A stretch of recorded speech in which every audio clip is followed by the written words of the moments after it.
नमस्कार, सुपरफास्ट 100 में आप सभी का स्वागत है। मैं हूं बरखा बली। सुपरफास्ट 100 में सबसे पहले नजर डालते हैं इस वक्त की बड़ी खबर पर। आज बरेली में राष्ट्रपति द्रौपदी मुर्मू ने IVRI के दीक्षांत समारोह में भाग लिया था। इस मौके पर उन्होंने क्या कुछ कहा, चलिए आपको सुनवाते हैं। देवियों और स्वजनों, ईशावास्यम इदम सर्वम के जीवन मूल्यों पर आधारित हमारी संस्कृति सभी जीव जंतुओं में ईश्वर की उपस्थिति को देखती है।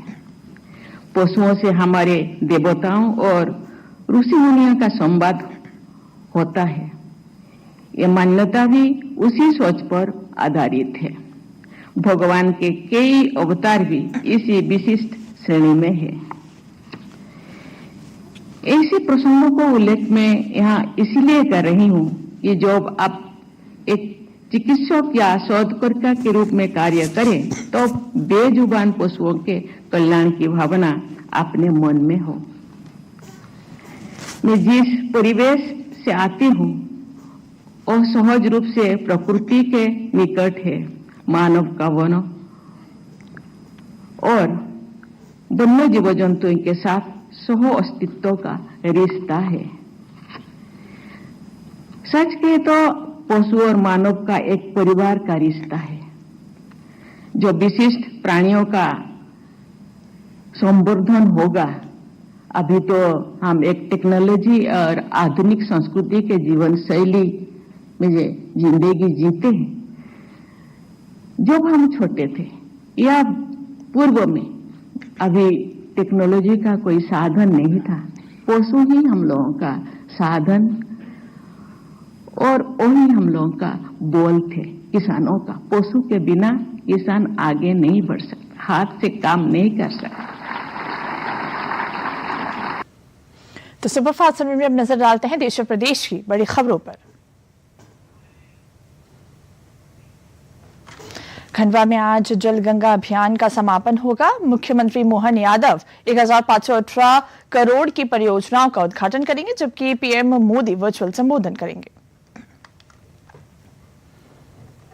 राष्ट्रपति द्रौपदी मुर्मू 2 दिन के उत्तर प्रदेश दौरे पर। वे आज बरेली में पशु चिकित्सा संस्थान के दीक्षांत समारोह में हुई शामिल और कल गोरखपुर में महायोगी गुरु गोरखनाथ आयुष विश्वविद्यालय का उद्घाटन करेंगे। राष्ट्रपति द्रौपदी मुर्मू बरेली स्थित भारतीय पशु चिकित्सा अनुसंधान संस्थान के 11वें दीक्षांत समारोह में शामिल होकर मेधावियों को उपाधि देकर किया सम्मानित।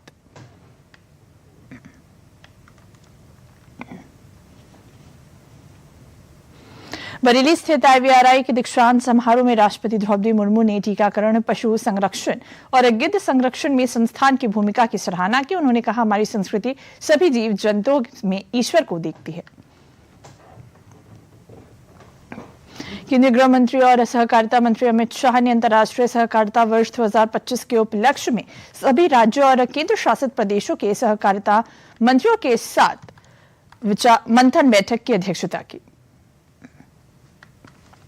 31 मार्च 2026 तक माओवादियों से भारत को मुक्त करने का संकल्प दोहराते हुए गृह मंत्री अमित शाह ने कहा, हथियारबंद माओवादियों से कोई बातचीत नहीं होगी। उन्होंने उनसे हथियार छोड़कर मुख्य धारा में आने को कहा। धर्मशाला में आज से 1 जुलाई को पहली बार CPI भारत क्षेत्र का वार्षिक सम्मेलन होगा। कई राज्यों के विधानसभा अध्यक्ष और राज्यसभा उपसभापति पहुंच चुके हैं।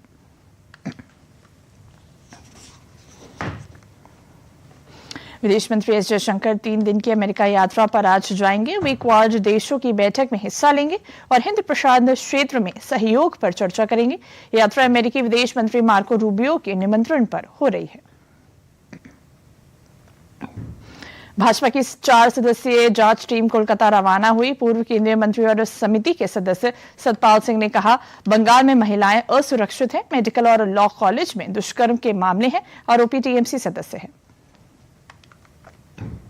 अमरनाथ यात्रा 3 जुलाई 2025 से शुरू हो रही है। उपराज्यपाल मनोज सिन्हा ने नुनवान और चंदनवारी बेस कैंप का दौरा कर तैयारियों की समीक्षा की और अधिकारियों के साथ बैठक की। अमरनाथ यात्रा 2025 से पहले सीआरपीएफ ने जम्मू श्रीनगर हाईवे NH 44 पर कड़ी सुरक्षा व्यवस्था शुरू की है। उधमपुर सेक्टर में निगरानी बढ़ाई गई है कि 9 डॉग स्क्वाड तैनात किए गए हैं और हाईवे पर गश्त मजबूत की गई है। पूर्वी दिल्ली पुलिस ने अवैध रूप से रह रहे 83 बांग्लादेशी नागरिकों को गिरफ्तार किया है, जिनमें से 44 महिलाएं, 39 पुरुष और 33 नाबालिग शामिल हैं। ये कार्रवाई मंडलावली, मयूर विहार, कल्याणपुरी, गाजीपुर और आनंद विहार में हुई। महाराष्ट्र सरकार ने 3 भाषा नीति के तहत कक्षा 1 से 5 तक हिंदी अनिवार्य करने के अपने 16 और 17 अप्रैल के आदेश रद्द कर दिए हैं। विपक्ष के विरोध के बाद यह फैसला लिया गया। भारत की 16वीं जनगणना 2027 में जाति गणना के साथ होगी। पहला चरण 1 अक्टूबर 2026 में शुरू होगा। मकानों की लिस्टिंग और कर्मचारियों की नियुक्ति 1 अप्रैल 2026 से होगी।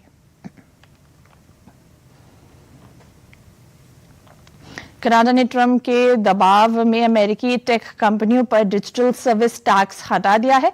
इससे अमेरिका के साथ व्यापार वार्ता फिर शुरू होगी।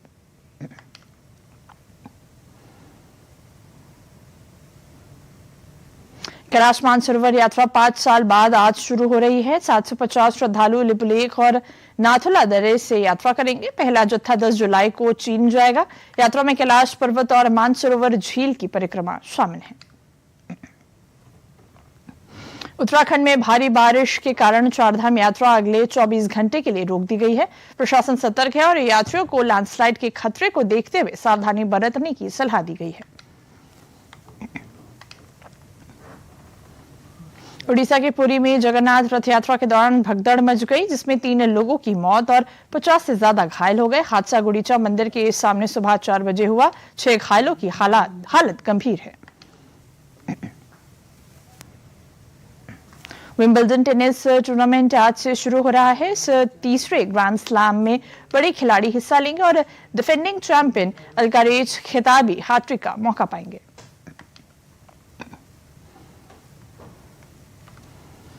दक्षिण पश्चिम मानसून जल्दी आने से किसानों को फायदा हुआ, लेकिन कई जगह भारी बारिश से बाढ़ और भूस्खलन और बढ़ गया है। हिमाचल प्रदेश में रास्ते बंद हो गए हैं और ब्यास नदी का जलस्तर बढ़ा है। तो सुपरफास्ट न्यूज में हम नजर डालते हैं उत्तर प्रदेश की कुछ बड़ी खबरों पर।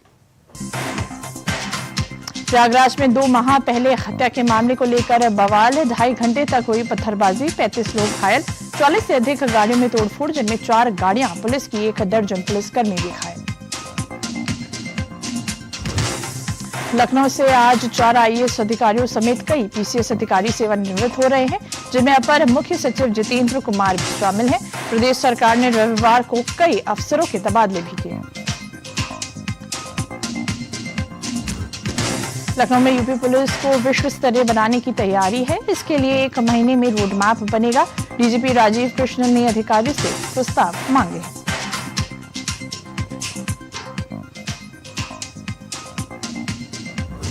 कैबिनेट मंत्री ओम प्रकाश राजभर ने सपा प्रमुख अखिलेश यादव पर तीखा हमला किया। कहा, सपा सत्ता में आने के लिए केवल सपने देख रही है।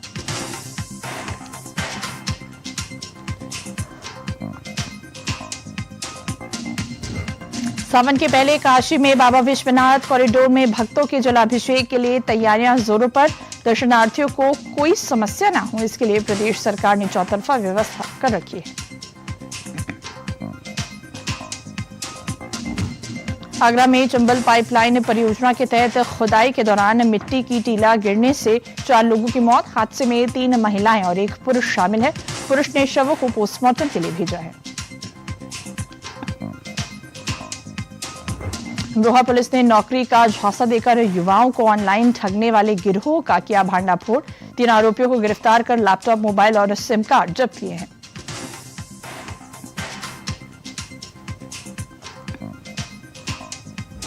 यूपी में एसटीएफ और बागपत पुलिस ने ज्वाइंट ऑपरेशन में 1 लाख के नामी बदमाश को मार गिराया। गोली लगने से एसटीएफ का सिपाही भी घायल हो गया। बदमाश पर हत्या, लूट, डकैती समेत दर्ज हैं 16 मुकदमे।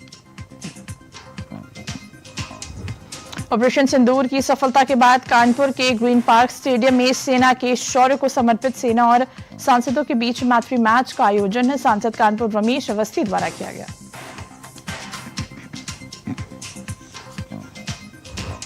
वंदे भारत एक्सप्रेस पर शरारती तत्वों ने फिर पथराव कर दिया।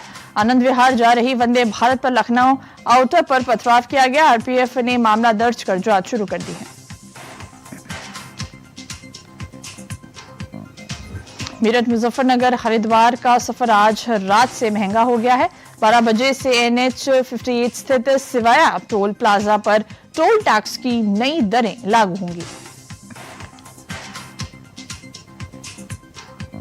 नोएडा पुलिस ने अलीगढ़ में नकली पनीर बनाने वाली फैक्ट्री पकड़ी। पुलिस ने मौके से 14 क्विंटल नकली पनीर बरामद किया। इस मामले में 4 लोग गिरफ्तार हुए हैं।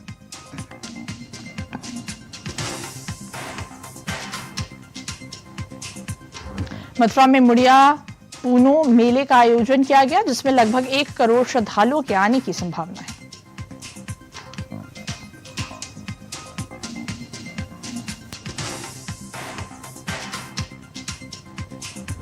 अयोध्या में इस बार सावन में अयोध्या के श्रद्धालुओं को रामलला के सोने के झूले पर दर्शन का सौभाग्य मिलेगा। ये झूले मुंबई के कुशल कारीगरों द्वारा बनाए गए हैं, जिन पर हीरा, माणिक और पन्ना जड़े जा रहे हैं। यूपी बोर्ड की ओर से वर्ष 2025 की हाई स्कूल इंप्रूवमेंट और कंपार्टमेंट व इंटरमीडिएट कंपार्टमेंट की लिखित परीक्षा 19 जुलाई को आयोजित की गई है। परीक्षा के लिए 46,360 विद्यार्थियों ने आवेदन किए हैं। उत्तर प्रदेश अधीनस्थ सेवा चयन आयोग यानी कि UPSSSC के जूनियर असिस्टेंट पद की लिखित परीक्षा में बिजली के निजीकरण पर सवाल पूछा गया। इस पर उपभोक्ता परिषद ने सरकार से जवाब मांगा है। बदायूं में एक मुस्लिम युवक का एक प्रसिद्ध मंदिर पर नमाज पढ़ने का वीडियो वायरल हो रहा है। वीडियो वायरल होने के बाद आरोपी के खिलाफ FIR दर्ज कर आरोपी को गिरफ्तार कर लिया गया और विधिक कार्रवाई की जा रही है। रेलवे भर्ती बोर्ड ने तकनीशियन के 6,238 पदों पर भर्ती की घोषणा की है, जिसमें प्रयागराज में 239 पद शामिल हैं। आवेदन 28 जुलाई तक rrbapply.gov.in पर किए जाएंगे। चयन लिखित परीक्षा व दस्तावेज सत्यापन से होगा।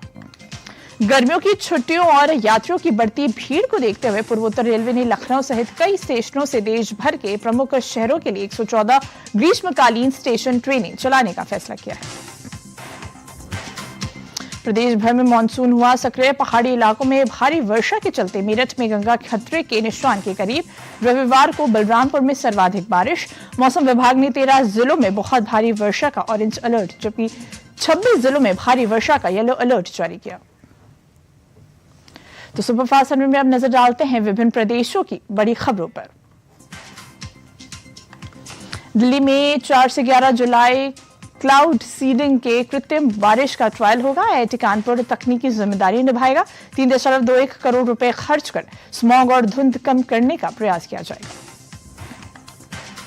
केंद्रीय मंत्री किरण रिजिजू ने कहा 71 साल बाद पहली बार बौद्ध नेता कैबिनेट मंत्री बने हैं। अब अल्पसंख्यक मंत्रालय सभी 6 समुदायों के लिए काम करता है और मोदी सरकार ने बजट बढ़ाया है। केरल के गवर्नर रेजिडेंट लेकर ने निकोलाई के ओल्ड डेकोर हॉल में अनधन योजना का शुभारंभ किया। इस कार्यक्रम में गोवा के मुख्यमंत्री रविंद्रनाथ भी शामिल हुए। त्रिपुरा में मुख्यमंत्री माणिक साहा ने प्लास्टिक कचरा प्रबंधन को बेहतर बनाने के लिए नया पृथक्करण केंद्र शुरू किया है। इस पहल से पर्यावरण संरक्षण और कचरा निपटान में सुधार की उम्मीद है। जयपुर में आयोजित 19वें राज्य सांख्यिकी पुरातात्विक दिवस समारोह में मुख्यमंत्री भजनलाल शर्मा ने भाग लिया। इस आयोजन का उद्देश्य पुरातात्विक आंकड़ों और सांख्यिकी के महत्व को बढ़ावा देना है। भाजपा ने तेलंगाना प्रदेश अध्यक्ष और राष्ट्रीय परिषद चुनाव के लिए अधिसूचना जारी कर आज दोपहर 2 बजे से शाम 4 बजे तक नामांकन स्वीकार करने का समय निर्धारित किया है। नामांकन वापस लेने की अंतिम सीमा शाम 5 बजे तक होगी। महाराष्ट्र सरकार ने त्रिभाषा नीति के आदेश वापस लिए। उद्धव ठाकरे ने मराठी भाषा के खिलाफ आरोप लगाए। फडणवीस ने डॉक्टर जाधव की समिति गठित करने की बात कही और आदेश रद्द करने का निर्णय लिया। यूजीसी ने IIT, IIM और अलीगढ़ मुस्लिम विश्वविद्यालय समेत 89 संस्थानों को रैंकिंग नियमों का उल्लंघन पर नोटिस जारी कर कड़ी चेतावनी दी।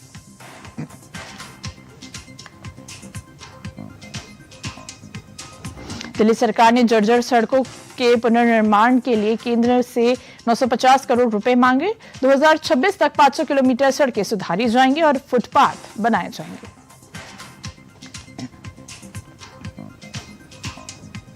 भाजपा ने प्रदेश अध्यक्ष और राष्ट्रीय परिषद सदस्य पद के लिए चुनाव अधिसूचना और मतदाता सूची जारी कर दी है। नामांकन आज सोमवार को होंगे। नामांकन वापसी भी होगी। नया प्रदेश अध्यक्ष 1 जुलाई को घोषित होगा। त्रिस्तरीय पंचायत चुनाव में राज्य निर्वाचन आयोग ने खर्च सीमा बढ़ाई है और निगरानी भी सख्ती से करने का फैसला किया है। ये बदलाव इस बार चुनाव में साफ दिखेंगे।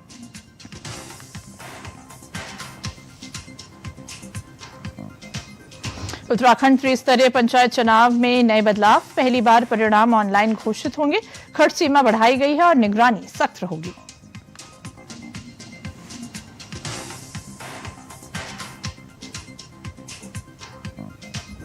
भारतीय सेना, सीआरपीएफ, पुलिस और जेकेएसडीआरएफ ने रामरौली व टोल्डी ड्रेन में मराठा यात्रा 2025 की सुरक्षा हेतु मॉक अभ्यास किया। महाप्रबंधक अच्युत कुमार वैश्य ने सुरक्षित व्यवस्था का भरोसा दिलाया। मल्लिकार्जुन खड़गे ने बिहार विधानसभा चुनाव में बेहतर नियंत्रण और प्रबंधन के लिए पार्टी पदाधिकारियों को एआईसीसी पर्यवेक्षक नियुक्त करने का प्रस्तावित स्वीकृत किया। इससे चुनावी तैयारियों में सुधार और समन्वय बढ़ाने की उम्मीद है। पुरी रथ यात्रा हादसे के विरोध में कांग्रेस प्रदर्शन के दौरान एसीपी नरसिंह भोल का विवादित वीडियो वायरल हुआ। भगदड़ में 3 मौतों के बाद सीएम मांझी ने माफी मांगी। कलेक्टर, एसपी का तबादला और डीसीपी निलंबित। हरियाणा के फरीदाबाद, गुरुग्राम और सोनीपत में 1 नवंबर से पुराने डीजल यानी कि 10 वर्ष और पेट्रोल 15 वर्ष वाहनों को ईंधन बंद, उल्लंघन पर भारी जुर्माना। बिहार के सरकारी स्कूलों में हर शनिवार सुरक्षित शनिवार मनाया जाएगा, जिसमें आपदा सुरक्षा की शिक्षा दी जाएगी। शिक्षकों को राज्य स्तरीय प्रशिक्षण भी दिया जाएगा।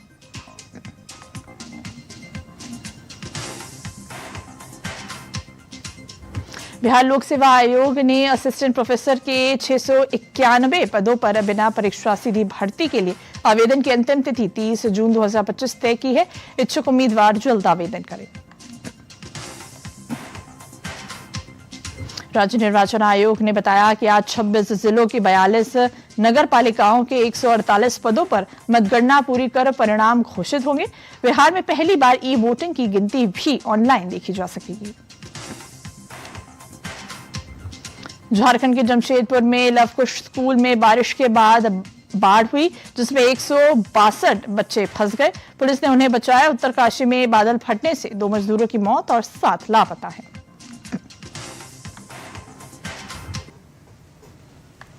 तो सुपरफास्ट 100 में हम नजर डालते हैं कारोबार और अंतर्राष्ट्रीय जगत की बड़ी खबरों पर। टाटा स्टील को 2018-19 से 2022-23 के लिए 1007 करोड़ रुपए से ज्यादा के आईटीसी के गलत इस्तेमाल पर इनकम टैक्स विभाग से नोटिस मिला है। कंपनी ने 29 जून को इसकी जानकारी दी। रिलायंस इंडस्ट्रीज के नए एग्जीक्यूटिव डायरेक्टर अनंत अंबानी को सालाना 10 से 20 करोड़ रुपए सैलरी मिलेगी। इसके अलावा उन्हें कमीशन और कई सुविधाएं भी दी जाएंगी।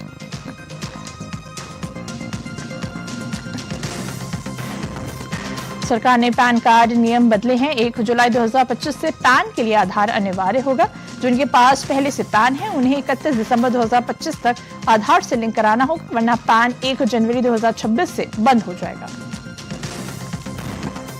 एथेनॉल मिश्रण कार्यक्रम से किसानों की आय बढ़ी और विदेशी मुद्रा बची। केंद्रीय मंत्री हरदीप सिंह पुरी ने बताया कि पिछले 11 साल में किसानों को 1.18 लाख करोड़ रुपए दिए गए हैं। भारत ने बांग्लादेश से जूट और उससे जुड़े प्रोडक्ट्स के इंपोर्ट पर पाबंदी लगाई है। अब ये प्रोडक्ट सिर्फ महाराष्ट्र के न्हावा शेवा बंदरगाह से ही भारत आ सकेंगे। ये फैसला दोनों देशों के बीच तनाव के कारण लिया गया है। विदेशी निवेशकों की वापसी से घरेलू शेयर बाजार अक्टूबर से जारी गिरावट से उबर गया है। बीएसई सेंसेक्स ने पिछले 4 महीनों में 15% रिटर्न दिया है और निवेशकों की पूंजी 76 लाख करोड़ रुपए बढ़ी है। अमूल फिर से देश का टॉप फूड ब्रांड बना है। इसकी ब्रांड वैल्यू 4.1 यानी कि 34,000 करोड़ रुपए, मदर डेयरी $1.15 बिलियन यानी कि 9,600 करोड़ रुपए के साथ दूसरे स्थान पर है। अनिल अंबानी की रिलायंस पावर लिमिटेड विदेशों में 1,500 मेगावाट की गैस बिजली परियोजना शुरू करने की तैयारी में है। कंपनी कुवैत, यूएई और मलेशिया में इंटरनेशनल बिडिंग में हिस्सा ले रही है। हर महीने की पहली तारीख को एलपीजी और हवाई ईंधन की कीमतों में बदलाव होता है। जून में 19 किलो सिलेंडर की कीमत घटाई गई, 14 किलो की कीमत स्थिर है।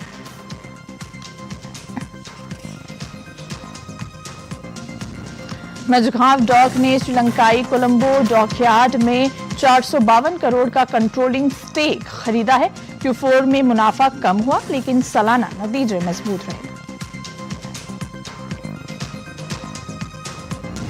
ईरान के शिया धर्मगुरु नासिर मकारीम शिराजी ने ट्रंप और नेतन्याहू के खिलाफ फतवा जारी कर उन्हें अल्लाह का दुश्मन बताया। ईरान इजराइल के बीच 12 दिनों की जंग के बाद सीज फायर हुआ, जिसमें 610 ईरानी और 28 इजरायली मारे गए। हाइफा की क्षतिग्रस्त रिफाइनरी के अक्टूबर तक पूरी तरह से चालू होने की उम्मीद है। रिफाइनरी के मालिक बाजन ने टाइम्स ऑफ इजराइल को इसकी जानकारी दी। आईएईए प्रमुख राफेल ग्रॉसी ने कहा कि ईरान के पास 60% शुद्ध यूरेनियम है, जो आतम बम के लिए पर्याप्त है। अमेरिका इजराइल हमलों के बाद ईरान ने आईएईए से सहयोग बंद कर साइट्स की जांच पर रोक लगा दी है। ओआईसी बैठक में जा रहे एडवाइजर आसिफ महमूद के बैग से एयरपोर्ट पर AK-47 की मैगजीन मिली। जांच के बाद उन्हें उड़ान की इजाजत मिली। आसिफ ने कहा, यह गलती से हुआ, मेरे पास लाइसेंसी बंदूक है और राइफल घर पर ही रह गई थी। रविवार रात रूस ने यूक्रेन पर 477 ड्रोन और 60 मिसाइलें दागी। यूक्रेन ने 475 हमले नाकाम किए और 7 मिसाइलें गिराई, लेकिन एक डिफेंस सिस्टम फेल हो गया। हमले में F-16 जेट गिरा और पायलट मिक्सिम उस्तिमेका मारे गए। पाकिस्तानी सेना प्रमुख आसिम मुनीर ने कहा कि भारत ने 2 बार जानबूझकर तनाव बढ़ाया, जबकि पाकिस्तान ने संयम दिखाकर शांति बनाए रखी। उन्होंने कश्मीर पर न्यायपूर्ण समाधान की मांग की और पाकिस्तान के क्षेत्रीय स्थिरता प्रतिबद्धता जताई। सीनेट ने राष्ट्रपति डोनाल्ड ट्रंप के कर कटौती और व्यय विधेयक को 51-49 मतों से पारित किया। डेमोक्रेट्स के विरोध के बावजूद ट्रंप ने इसे महान जीत बताया और रिपब्लिकन नेताओं को शानदार काम करने को सराहा। अफगानिस्तान की तालिबान सरकार ने यूएन सेना प्रमुख कोटा मुनीर के उस दावे को खारिज किया कि भारत पाकिस्तान के खिलाफ कार्रवाई के लिए अफगानिस्तान का इस्तेमाल कर रहा है।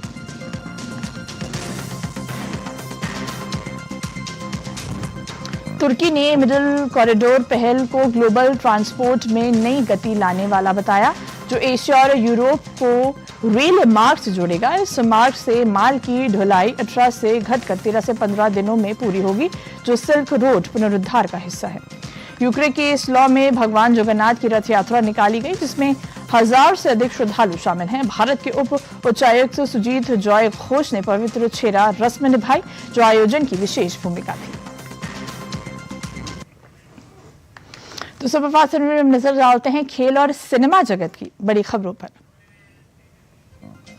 भारतीय क्रिकेट टीम के लिए एंडरसन तेंदुलकर ट्रॉफी के शेष 4 मैचों में वापसी करने की चुनौती है। दूसरा टेस्ट एजबेस्टन में 2 जुलाई को खेला जाएगा। बर्मिंघम इंग्लैंड के उन 3 स्थलों में शामिल हैं जहां भारतीय टीम ने कभी जीत हासिल नहीं की है।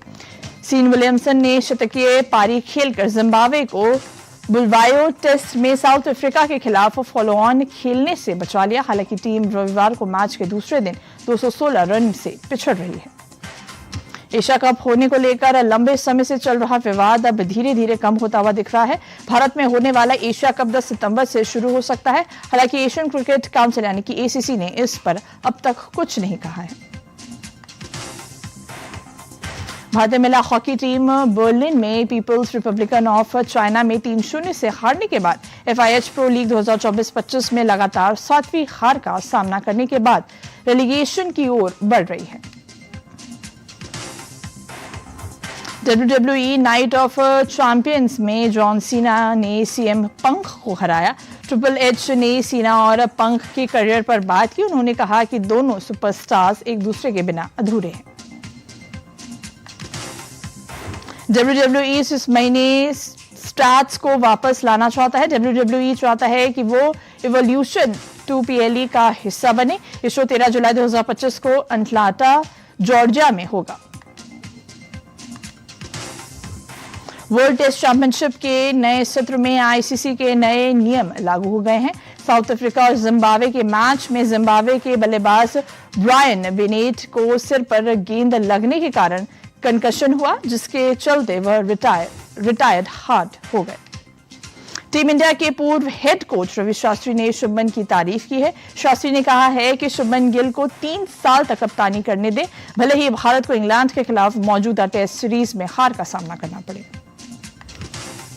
हरप्रीत बराड़ के अलावा चंडीगढ़ के युवा तेज गेंदबाज जगजीत सिंह संधू भी गेस्ट बॉलर के रूप में भारतीय टीम के प्रैक्टिस सेशन में शामिल हुए। इससे पता चलता है कि टीम इंडिया एजबेस्टन टेस्ट के लिए अपनी तैयारियों को और पुख्ता करना चाहती है। T20 वर्ल्ड कप 2024 जीतने के 1 साल बाद रोहित शर्मा ने उस ऐतिहासिक जीत से पहले की भावनाओं और दबाव को लेकर अपने दिल की बात साझा की है। उन्होंने कहा कि वह फाइनल से पहले वो पूरी रात ठीक से सो नहीं पाए थे, वो घबराए हुए थे। फास्ट एंड फ्यूरियस फ्रेंचाइजी की 11वीं किस्त को लेकर विन डीजल ने बड़ा अपडेट दिया है। उन्होंने फिल्म में पॉल वॉकर के किरदार के वापस आने पर बात की है। फिल्म अप्रैल 2027 में रिलीज हो सकती है। पंजाबी फिल्म सरदार जी 3 में पाकिस्तानी अभिनेत्री हानिया आमिर को लेने पर विवाद हो रहा है, जिसके चलते भारत में फिल्म की रिलीज पर रोक लग गई है। दिलजीत दोसांझ ने पाकिस्तान में फिल्म को मिल रही जबरदस्त प्रतिक्रिया का वीडियो साझा किया है। पिछले कई दिनों से हेरा फेरी 3 को लेकर विवाद चल रहा था। फिल्म में बाबू राव का किरदार निभाने वाले परेश रावल ने फिल्म छोड़ दी थी। अब उन्होंने फैंस को गुड न्यूज सुनाई है, कंफर्म कर दिया है कि वो कमबैक कर रहे हैं। उन्होंने कहा कि वास्तव में कोई विवाद नहीं है। बॉलीवुड की फिल्म मां और सितारे जमीन पर की कमाई में वीकेंड पर जबरदस्त उछाल आया है, तो वहीं साउथ की फिल्म कनप्पा और कुबेर ने भी बॉक्स ऑफिस पर अपनी पकड़ बनाई है। YouTube की ओर से जारी की गई इस सप्ताह के टॉप 10 आर्टिस्ट की लिस्ट में मासूम शर्मा 7वें नंबर पर है। उन्होंने हनी सिंह जैसे बड़े पंजाबी सिंगर के अलावा world fame Sonu Nigam, AR. Rahman और पाकिस्तानी गायक आतिफ असलम को भी पछाड़ दिया है। साउथ एक्ट्रेस त्रिशा कृष्णन ने तमिलनाडु के मंदिरों को एक मैकेनिकल हाथी दान किया है। इस हाथी का नाम गज है। त्रिशा ने मंदिर में आने वाले भक्तों के लिए शाकाहारी भोजन का भी इंतजाम किया। रणवीर सिंह जल्द ही लोकप्रिय स्त्री सिनेमाई ब्रह्मांड में शामिल होने वाले हैं। ये उनकी पहली हॉरर कॉमेडी फिल्म होगी। ये फिल्म हंसी और डर का मिश्रण होगी, जो स्त्री रूही और भेड़िया जैसी फिल्मों के ब्रह्मांड को और विस्तार देगी। अभिनेता अनुपम खेर इन दिनों फिल्म तन्वी द ग्रेट के प्रमोशन में जुटे हुए हैं। इस फिल्म के जरिए वे निर्देशन में कमबैक कर रहे हैं, साथ ही वे फिल्म में अभिनय करते भी नजर आएंगे। ये फिल्म अगले महीने यानी जुलाई में रिलीज होगी। रश्मिका मंदाना इन दिनों अपनी हालिया रिलीज कुबेर को लेकर चर्चाओं में है, जिसमें वे अब तक के अपने सबसे अलग तरह के किरदार में नजर आएंगी। रश्मिका ने एनिमल की आलोचनाओं पर तोड़ी चुप्पी। और साल 2017 की सुपरहिट फिल्म शादी में जरूर आना अब एक नए अध्याय के साथ वापसी करने जा रही है, और इस बार लीड रोल में हैं 2 यंग और टैलेंटेड चेहरे, अभय वर्मा और निताशी गोयल। तो सुपरफास्ट 100 में अभी के लिए बस इतना ही। मुझे दीजिए इजाजत। नमस्कार।